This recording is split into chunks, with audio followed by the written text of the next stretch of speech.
Hey, how's it going, YouTube friends? It's me, Never, your furry guide to the movies, and you're watching The Never Show. Yes, the only show at Lemon Scented Limes, lest I forget, and the only show with a supernatural, super awesome third eye. I mean, why ask? Why wouldn't you want a third eye?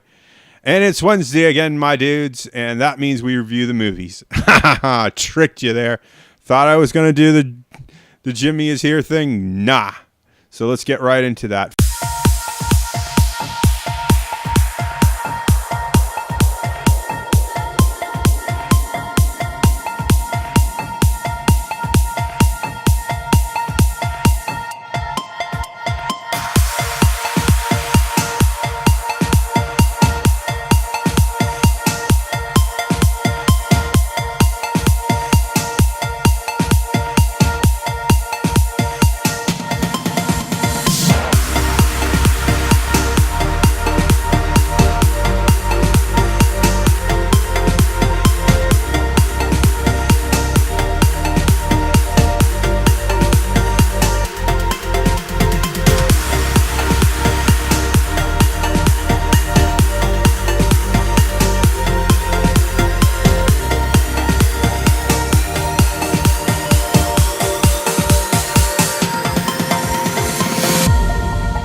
And today's movie is Paddington Bear 2. It is an animated adventure comedy. It is PG, and it is an hour and 44 minutes. It's a little long for me because it's just such a slow pace.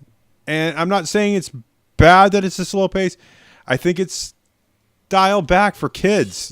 Kids today, the flying high nonsense.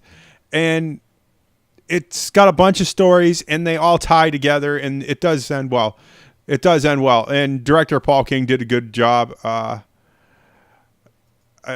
writers were Paul King as our director and Simon Farnaby, based on Michael Bond's creation, Paddington Bear. If you remember when you were little, the Paddington Bear books, yeah, those books. Never was a big fan of those, although I didn't read too well. So it was a little hard for me. Michael Gambon is Uncle Pazzaro. I believe I have trouble with names. Imelda Staunton is Aunt Lucy. Ben Winshaw is the voice of Paddington. Madeline Harris as Judy Brown. Samuel Jostin as Jonathan Brown. Sally Hawkins as Mary Brown. Hugh Bonneville as Henry Brown. Julie Walters as Miss Bird. Marion France Albanese as Madame Moses Dubas. Oh, jeez. Terrible with names. Sanjay Bakshir as Dr. Jaffa. Ben Miller as Colonel Lancaster. Jessica Haynes as Miss Kitts. Robin G. as Mr. Barnes. Nicholas Woodson as Insurance Company CEO. Alex Jordan as Steve Visbury.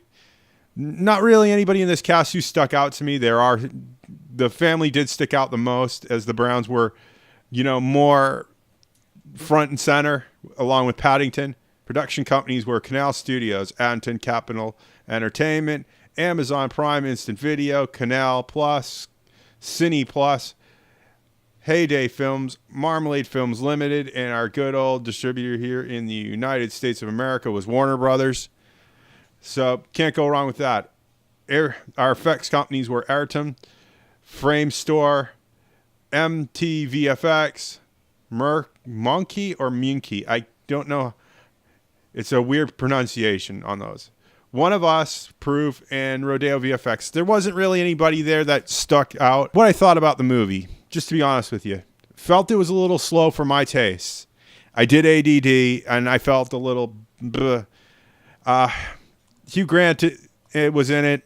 I'm not a huge fan of the Hugh Grant and his nonsense, but it is a decent kids movie. I just feel like it wasn't directed at me. It is an 8.1 on IMDb, and it is 100% on Rotten Tomatoes because it's got a 90% like rate. I think it's a little overrated, just to be honest with you. And that's me being nice. The story doesn't really pick up for until about a half hour into the picture. It's a little slow, but then I'm guessing it's paced a little differently because these books were written a long time ago. I mean, Paddington Bear was 1958 was his first appearance. So I'm thinking it's definitely set. They tried to modernize it, but it's definitely, you can definitely feel that the pace was set for a 50s style movie. If that makes sense. So, yeah. I'm not really sure where to go with this. This one is kind of, it's a good movie, but it isn't great. I've seen better.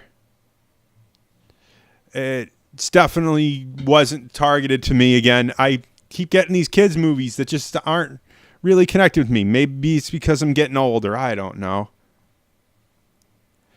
I do kind of feel like I missed out on the first Paddington, which came out in 2014. I did skip that. I'm kind of sorry I did now. Just to be honest with you. The story was great. I loved some of the cast. The cast was interesting. It was colorful. I do not like how they depicted prison, though. I feel like I don't think a prison would let you do some of the things that they did in this movie, but I guess this is targeted for kids and not for adults.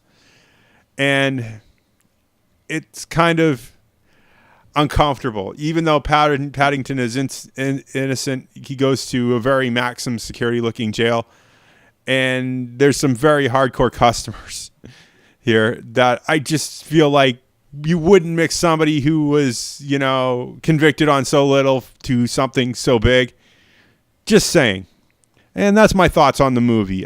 No complaints here. It's a beautiful film. The story's just a little slow because the pace is set, wrong, different. Everybody's, there's no acting problems. There's no things.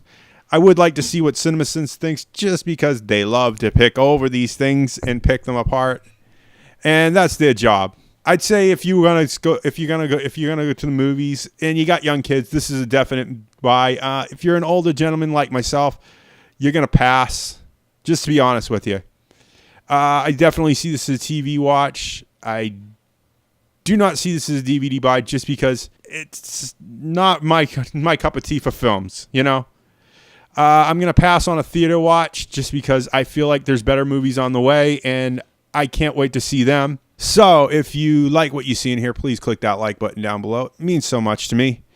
You don't realize how much likes mean to me in this nut house that is YouTube. Remember, all comments are 100% guaranteed response. Tell me your realities, your fan fictions, whatever you want. Spill your guts out. If you feel like you just want to talk to me in private, make sure you put the hashtag private in your comment, and it will not be made public. And I still will respond to you. Just keep it real. I can smell a lie like a fart in a smart car. Got to do this part. Sorry. Just remember that, we have so little to do so much. So please think about sponsoring us on Patreon. If you want to see more great stuff come from this channel, your help is what we need. And if you want to see more of this nonsense, make sure you click that subscribe button and that little bell icon. And I will see you all in the next movie review. Bye.